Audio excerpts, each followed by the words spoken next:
ગુજરાતમાં સ્થાનિક સ્વરાજ્યની ચૂંટણી જેમ જેમ નજીક આવી રહી છે તેમ તેમ રાજકીય ગતિવિધિઓ પણ તેજ બની રહી છે.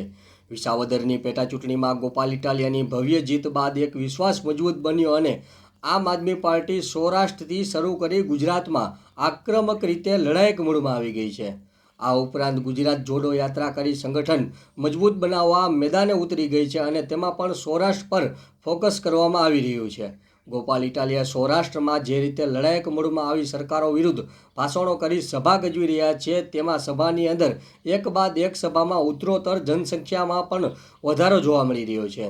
ગોપાલ ઇટાલિયાએ પણ ધારાસભ્ય બન્યા પછી હવે રાજકોટ શહેર, જિલ્લા અને સૌરાષ્ટ્રમાં પોતાના પ્રવાસો વધારી દીધા છે. જ્યારે દિવાળીના તહેવાર પૂર્ણ થતાં નવા વર્ષની શરૂઆત થતાની સાથે જ ગામડાઓમાં સ્નેહ મિલન પણ શરૂ કરી દીધા છે અને નાનામાં નાના કાર્યક્રમમાં હાજરી આપવાનું પણ શરૂ કરી દીધું છે, જેના થકી પાર્ટીનું સંગઠન મજબૂત બનાવવા માટેના પ્રયાસો કરવામાં આવી રહ્યા છે.